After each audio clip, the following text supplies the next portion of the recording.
This video is brought to you by EAPFoundation.com, the website for all your academic English needs. This video will focus on features of vocabulary. These apply to any type of vocabulary, but we'll be focusing in particular on academic vocabulary.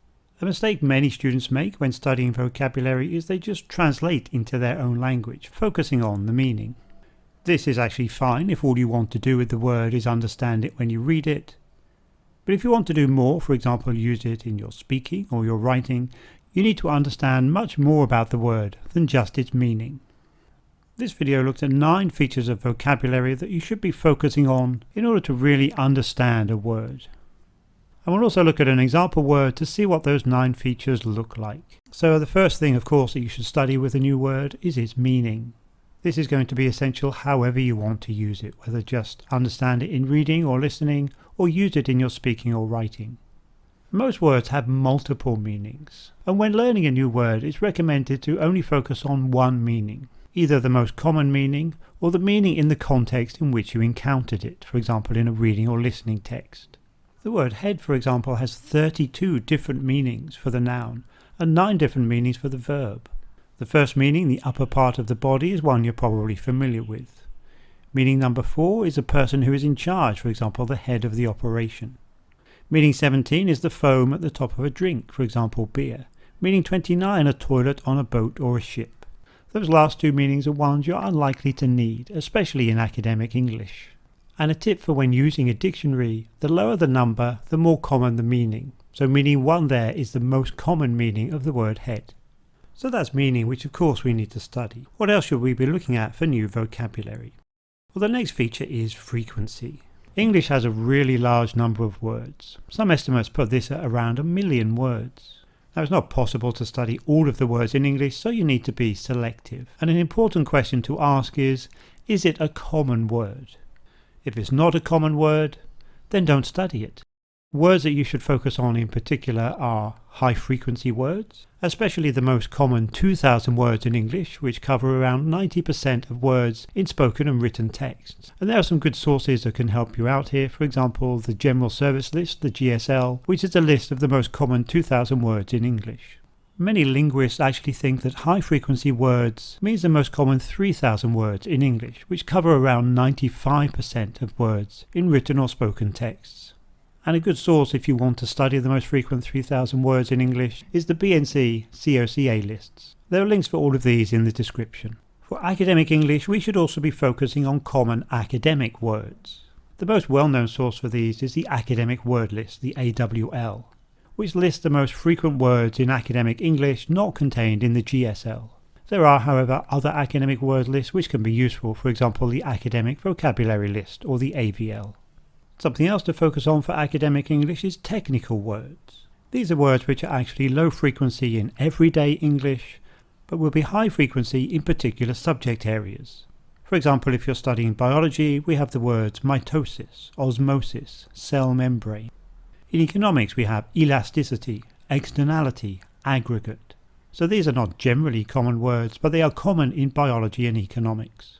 There are also word lists for studying technical words. There's the Secondary School Vocabulary Lists, or SVL, and the Middle School Vocabulary Lists, or MSVL. Again, links for those are in the description. The next thing we should think about is pronunciation. And this is going to be important if we want to understand a word when we hear it, and also if we want to use the word in our speaking. Pronunciation in English is especially difficult, especially because of the large number of vowel sounds compared to other languages. The difficulty of pronunciation can also be seen in words which are spelled similarly but which are pronounced very differently. For example, these 3 words, which all contain the letters OUGH, but which have very different vowel sounds and therefore different pronunciation. Tough, though, and thought.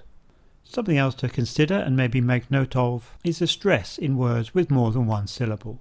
For example, the word syllable has 3 syllables and the stress is on the first one, syllable.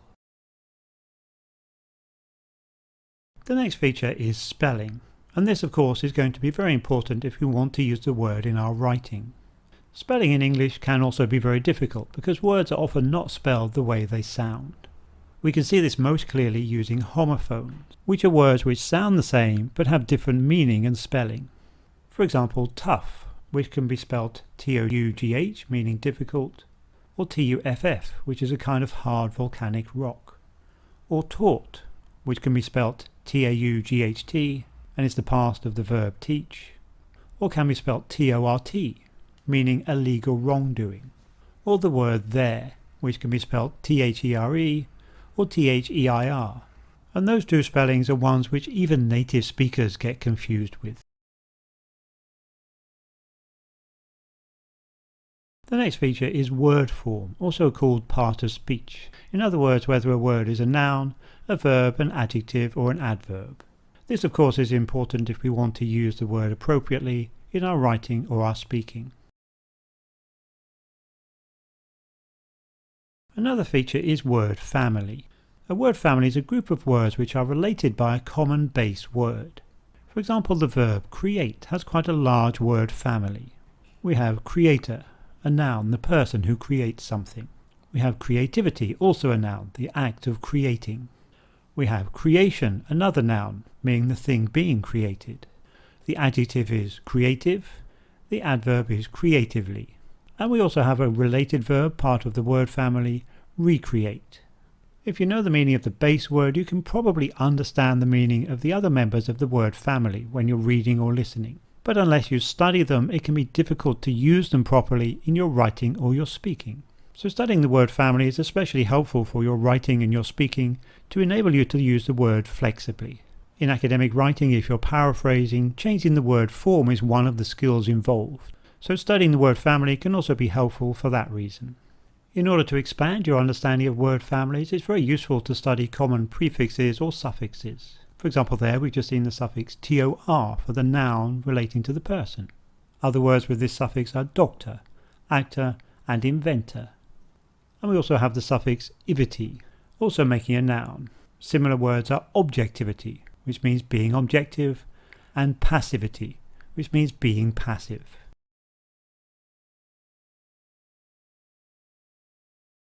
The next feature is register. Register refers to the language which is used for a particular purpose or in a particular social setting. So if we're studying academic vocabulary, the obvious question to ask is this an academic word? Is this a word I can use in my academic writing or academic speaking? Now generally we think of academic English as being rather formal, but that doesn't mean that all formal vocabulary can be used in academic English. For example, the words hereinafter or heretofore are actually too formal for academic English. They're words you might find in a contract, not an academic paper. Words like okay or but or so don't seem suitable for academic English, which is true if we're talking about writing, but actually these words are fine and even recommended if we're giving an academic presentation or an academic lecture. So understanding the register and whether a word is suitable for academic English is going to be important if we want to use it in our academic writing or our academic speaking. Another feature is usage. In other words, how to use the word in a sentence, the grammar of a word. This again is going to be important if we want to use the word in our writing or our speaking. For example, the word prepare is often followed by the preposition for, prepare for something. The word skilled is often followed by the preposition in, skilled in something.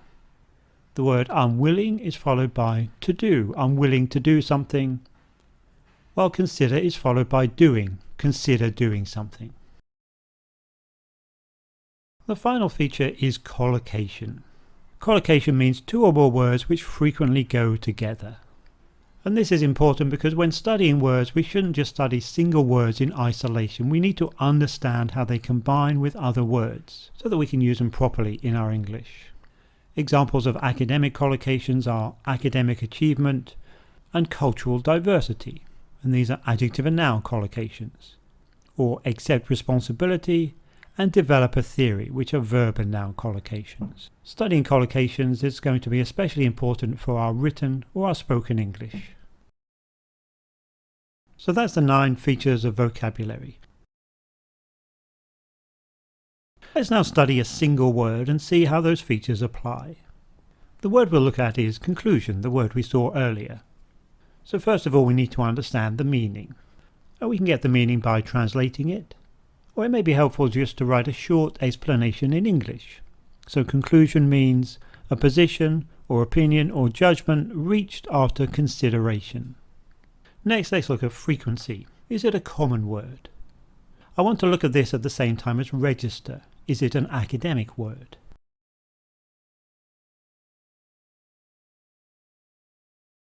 To understand this, I'm going to use the Academic Word Profiler on the EAPFoundation.com website.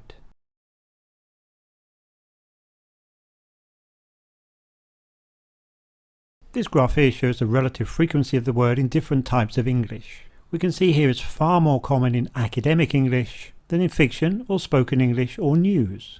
It's in the academic word list, sublist 2, the academic vocabulary list, and both of the technical word lists we mentioned earlier, the MSVL and the SVL. It's also in the first 3,000 words of the BNC COCA corpus. The fact that it's in these words list means it's not just an academic word, but it's a very common academic word, and one that we should study.